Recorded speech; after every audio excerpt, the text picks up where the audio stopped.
Okay, happy Thursday. It is very gloomy today.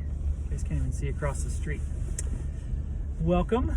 How many of you guys are sports fans? Me. You guys like sports? And basketball fans? Me. Yeah? If you're a basketball fan, have you ever heard of the Dream Team? You guys ever heard of the Dream Team before? I think so. What's the Dream Team, Tanner? Do you remember? The Chicago Bulls. No. I have no idea. All right, so let me give you a little backstory. So, basketball was invented in the United States. Okay, so we've obviously been very good at it for a long time. The U.S. has won just about every gold medal in men's basketball for 100 years, right? Like they've done really, really well. And back in the 80s, we got beat. We lost the gold medal. I think it was to Russia, or the USSR, or however it was at the time. But at that time, they didn't allow players who were in the NBA to play on the Olympic basketball team. And I can't remember, I don't really know why, I can't remember the details, but so when they lost to the gold medal in the 80s, they said, all right, we're gonna let NBA players play on this team. So they assembled an Olympic basketball team that consisted of primarily NBA players. And it had like the best of the best players on it. I mean, Michael Jordan and Magic Johnson and Larry Bird. We had two players from the Utah Jazz that played on that team, John Stockton and Karl Malone. I mean, it was stacked, hugely stacked, and they crushed it. I mean, they won every game by 1,000,000 points and just won the gold medal like almost no problem. So then the U.S. men's basketball team, you know, they only play every 4 years, right? They played again. I think they won a gold medal again in the 90. What would that would have been like the 96 Olympics, but they lost again in the 2004 games. That was with some players that you guys might know of, like LeBron James was on that 2004 team, and they lost the gold medal. Okay, so even with the best NBA players, they lost the gold medal. So what happened was the U.S. kind of had to regroup, and they asked an individual to coach that team. His name's Coach K. He's the coach of the Duke University basketball team, and he's a really successful coach. He's taken Duke University to 5 national championships, and he was actually an assistant coach for that Dream Team in the 90s. But the U.S. needed some help, so they hired Coach K to come and coach this team. So this 2008 team had, again, kind of a rock star list. You had Kobe Bryant on that team, LeBron James was back, Dwight Howard, Dwayne Wade, all these really good players on this 2008 team. And anyway, but they were good, but the international teams, the other teams from other countries, were also really good, and so they weren't undefeated. They had, you know, some rough go, but they learned to play as a team, and Coach K was a big part of that.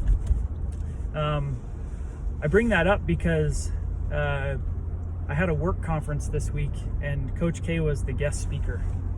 So it was fun to get to know him a little bit more on an intimate level rather than just somebody that you see on TV.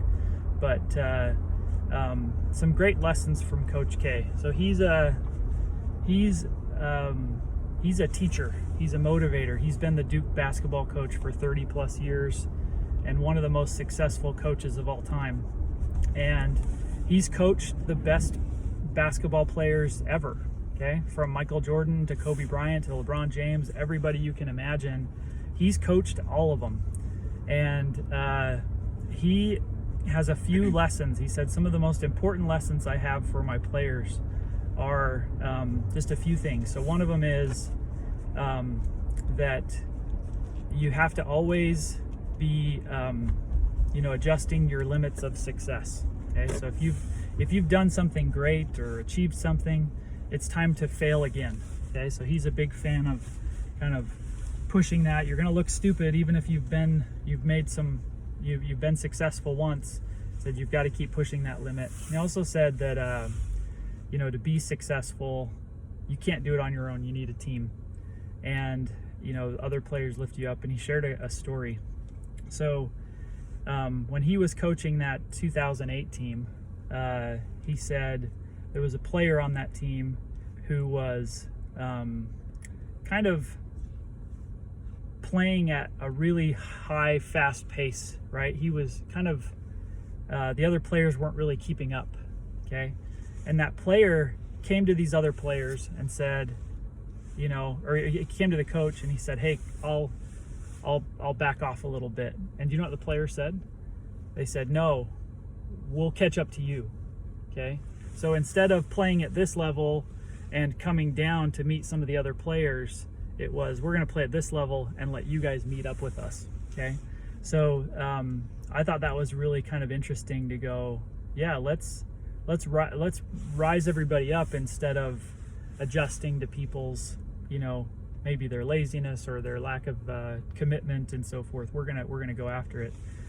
And there's a fun story about Kobe Bryant there. So as this team was getting ready to play, they were doing some training in Las Vegas. They were in Vegas for a month, staying in a hotel, the whole USA men's basketball team.